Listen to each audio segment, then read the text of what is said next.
राधे राधे महाराज जी। महाराज जी, आप कह रहे हैं कि आपकी बहुत उम्र हो गई है। आपके सत्संग से पता चला कि मानव जीवन का उद्देश्य अपने कार्य को करते हुए निरंतर नाम जप करना है। अब इस शरीर के कुछ ही पल बचे हैं, क्या इतने कम समय में निरंतर नाम जप हो सकेगा? हाँ, अभ्यास कर लो, अभ्यास कर लो। और जो श्वास आखिरी हुई और उसमें भगवान का नाम हुआ, भगवान की प्राप्ति हो जाएगी। एक श्वास में भगवान की प्राप्ति हो जाएगी।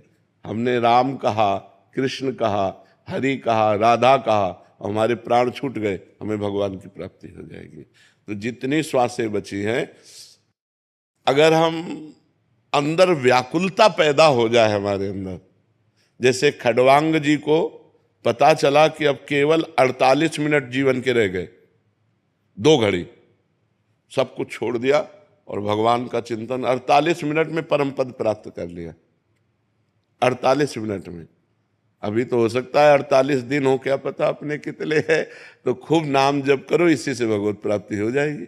आखिरी श्वास में अगर भगवान का नाम निकल गया तो बाजी मार ले गए, पूरी जिंदगी में जो किया सब खत्म और भगवान की प्राप्ति हो जाएगी। जी। आप द्वारा प्रदत्त राधा नाम जप से क्या मुझे प्रेम की अनुभूति हो सकती? बिल्कुल बिल्कुल बिल्कुल, खूब नाम प्रेममय है। राधा नाम तो प्रेम सुधा है। राधा नाम सुधा रसम रसे तुम जिह्वास्त में विह्वला। ये तो प्रेमामृतमय है राधा नाम।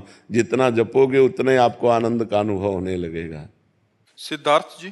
राधे राधे। श्री हरिवंश। श्री हरिवंश महाराज जी, आप कह रहे हैं कि आपने दिसंबर 2024 से 6-7 महीने पहले से आपका सत्संग सुनना शुरू किया था, और ये कह नहीं सकते कि इनका कैसे इनकी लाइफ परिवर्तित हो गई। ये न्यूजीलैंड में रहते थे, अभी कुछ समय से फिर वृंदावन ही आ गए सब कुछ छोड़ के, और 24 घंटे दारू के नशे में, और कहते हैं बहुत ही गुस्से वाले इंसान थे। बट आपने लाइफ चेंज कर दी, और कह रहे हैं कि बस एक ही डर है कि क्या हम, ये और इनकी वाइफ को, कि हम यहाँ सरवाइव कर पाएंगे वृंदावन धाम में, और यहाँ मतलब रहना चाहते हैं, बट कह रहे हैं कि रह लेंगे, इतना सामर्थ। हाँ, श्री जी सब व्यवस्था बना देंगे। श्री जी सब कुछ करती है ना। जिसको वृंदावन बुलाते हैं तो सब मन भी लगा लेती हैं, धीरे धीरे व्यवस्था भी बना देते हैं। हम तो जब वृंदावन आए थे तो ना एक व्यक्ति को जानते थे, ना एक पैसा था, कुछ नहीं। देखो सब कैसे श्री जी ने व्यवस्था कर दी। तो अगर दैन्य होकर वृंदावन धाम आओगे तो आपकी सब व्यवस्था कर देगा, सब मन को भी लगा देगा।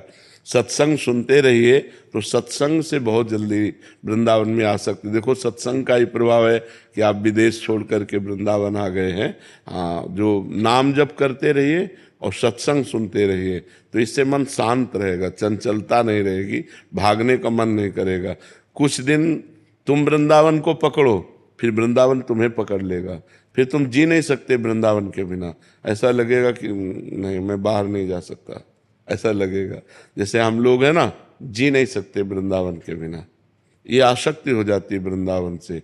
अभी तो आप वृंदावन को पकड़ो, फिर वृंदावन आपको पकड़ लेगा। जैसे प्रारंभ में भजन को अपने पकड़ते हैं, फिर भजन अपने को पकड़ लेता है, फिर छोड़ता नहीं, हर समय चलता रहता है। ऐसे आप निष्ठापूर्वक रहो, इसी जन्म में परम कल्याण हो जाता है।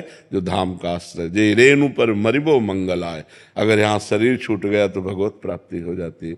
वो मनुष्य जन्म का परम लाभ है, भगवत प्राप्ति हो जाना। महाराज जी, ये कह रहे हैं कि न्यूजीलैंड में बहुत सारे जने आपको सुनते हैं और आपका सत्संग वीडियो देखते हैं, उन्होंने बहुत ढेर सारा प्यार आपके लिए भेजा है, धाम के लिए भेजा है। महाराज मैं उनकी तरफ से, उन्होंने बहुत प्यार करते हैं। ऑकलैंड में डिवोटीज है सब, वीकेंड में, क्योंकि दिन में वीकडेज में इतना टाइम नहीं मिलता, वीकेंड में सब सत्संग करते हैं, कीर्तन करते हैं, सब प्रभु के करीब आते हैं। सब कुछ मांस मदिरा, कुछ पार्टी वार्टी कुछ नहीं करते, कीर्तन करते हैं। बहुत सुंदर बात। तो वो भी आपका सत्संग रेगुलर सुनते हैं और आपको बहुत प्यार भेजा है श्री जी। शरद जी अहमदाबाद से।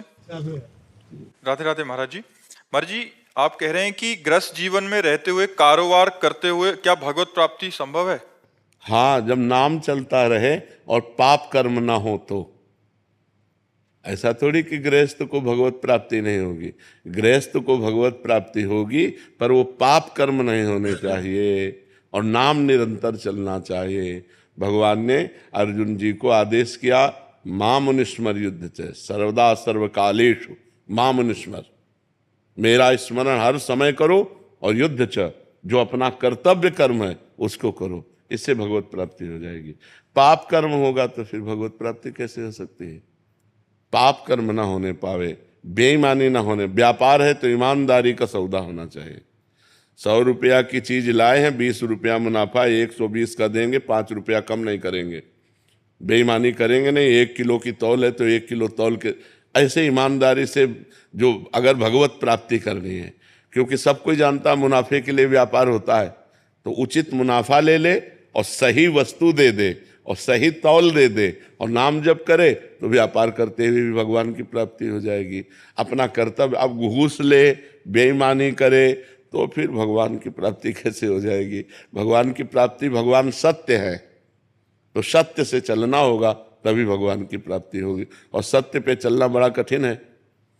लोग आजकल सत्य बोलना ही नहीं जान रहे, भूल गए कि सत्य भी बोला जाता है। झूठा ही झूठ, झूठा ही झूठ। मतलब जब से मोबाइल की सृष्टि हुई तब से हमें लगता है कि और झूठ। पास वाली गली में है, बोले हम आगरे से बोल रहे, आज तो नहीं मिल सकते तुझसे। नहीं बोलते लोग, मोबाइल पास वाली गली पे है लेकिन वो बोले हम तो इस समय आगरे में हैं, आज तो आपसे नहीं मिल सकते। 1 सेकंड में झूठ बोल गए। तो झूठ बोलना मोबाइल आदि से बहुत ज्यादा हो रहा है और वैसे भी झूठ बोला जा रहा है। मतलब बात को बना लेना है, सत्य बोलने की कोई वार्ता नहीं रह गई। और नहीं असत्य सम पातक पुंजा, झूठ बोलने जैसा पाप नहीं, लेकिन बहुत झूठ बोला जा रहा है। बहुत सावधानी रखनी चाहिए। गृहस्थी धर्म में ईमानदारी से, सत्यता से चलो तभी भगवान की प्राप्ति होगी, नहीं तो भगवान सत्य नारायण है। कैसे ऐसे झूठ बोलने से, बेईमानी करने से, पापाचरण करने से भगवान की थोड़ी प्राप्ति हो जाएगी। अंदर द्वंद्व चलता रहता है। नाम चलाओ अंदर अंदर तो द्वंद्व खत्म हो जाएगा। काम जो धन का लोभ है ना, इतना ऐसे पागल कर देता है। हाँ बिल्कुल पागल कर देता है। हाँ अगर नाम जो भी करते हैं वो भी बहुत नाम चलाओ, नाम, फिर आप देखो भगवान का नाम चला के अंदर अंदर देखो, हर व्यवस्था सुधरती चली जाएगी, द्वंद्व खत्म होते चले जाएंगे। श्री हरि विष्णु ऐसे करके जाप मन में जो भी नाम चलाओ श्रद्धा पूर्वक चलाओ और एकाग्रता रखो और विश्वास रखो, सब ठीक हो जाएगा। उसके बावजूद चैलेंजेस बहुत आते हैं लाइफ में। अब आपके तो कितने आते होंगे, भगवान जब अवतार लेते हैं तो उनको चैलेंज होता है। सुबह सुबह राज्याभिषेक हो रहा है, तैयारी चल रही पूरी अयोध्या में, और शाम के 14 वर्ष का वनवास हो गया। चैलेंज नहीं है? जीवन का कितना बड़ा संघर्ष। और वो जो चरण रखते हैं तो वहां पावड़े बिछाए जाते हैं, वो नंगे पैर वनवास 14 वर्ष के लिए, कितना कठिन चैलेंज है। सच्चिदानंद भगवान अवतरित हो रहे हैं, कोई पुण्यात्मा अवतरित होता है, किसी के यहाँ तो सुख सुविधा में होते हैं, स्वयं भगवान अवतरित हो रहे हैं कंस के कारागार में। देवकी वसुदेव की हथकड़ी बेड़ियां जकड़ी हुई हैं, कितना चैलेंज है। मनुष्य जीवन संघर्षमय जीवन है, हमको भगवान से जुड़कर लड़ना है। अगर भगवान से नहीं जुड़े तो लड़ नहीं सकते, डिस्टर्ब हो जाओगे, डिप्रेशन में पहुंच जाओगे, ओवर थिंकिंग तुमको मार देगी, तुम्हें करने का मन होगा, ऐसी विपत्तियां आ जाएंगी। और यदि भगवान से जुड़े हो तो हर विपत्ति को गले लगाकर आप बढ़ते चले जाओगे, मुस्कुराते हुए चले जाओगे। हमारी दोनों किडनी फेल है, हर परेशानी किडनी फेल वाले को जो होती है वो सब है, डायलिसिस, ये सब बहुत कष्ट होता है प्रभु। हाँ तो अब ये सब चीजें, लेकिन संघर्ष हम लड़ रहे हैं, हम इससे युद्ध कर रहे हैं। लेकिन महाराज जी मैं डॉक्टर हूँ और मैं देखता हूँ कि महाराज जी जो डायलिसिस पे रहते हैं महाराज जी, वो महाराज जी उठ नहीं पाते। हाँ उठ नहीं पाते बिल्कुल। महाराज जी आप भगवत मतलब शक्ति है महाराज जी जो आप ये कर रहे हैं। ये भगवान की कृपा से केवल ऐसा कि हम बोल रहे हैं, नहीं हमको भी परेशानियां होती है। ऐसी परेशानी होती है 2-2 आदमी उठा के लाते हैं डायलिसिस रूम से, पकड़ के लाते हैं, लेकिन थोड़ी ही देर में फिर एकदम वो लोग महाराज जी मतलब हम लोग से बोलते हैं कि हमें ऐसा कुछ कर दीजिए या तो ये पीड़ा चली जाए या तो हमारी जान चली जाए। हाँ यहाँ आकर के एक डायलिसिस मैन बोल गया कि महाराज जी मेरी मृत्यु कब होगी। मृत्यु मनाते हैं, मृत्यु मनाते हैं, बिल्कुल ठीक बात कह रहे हो। इतना कष्ट होता है कि मृत्यु मनाते हैं। अब पानी पीने तक के लिए रोक है, पानी की क्वांटिटी होती है। आप हमें बताओ, एक आदमी कंटिन्यूअस बोल रहा है तो उसके गर्मी नहीं बढ़ रही, उसकी प्यास नहीं बढ़ेगी, तो अब हम जब पानी पिएंगे इतना कौन तो छुन्न से नहीं हो जाएगा।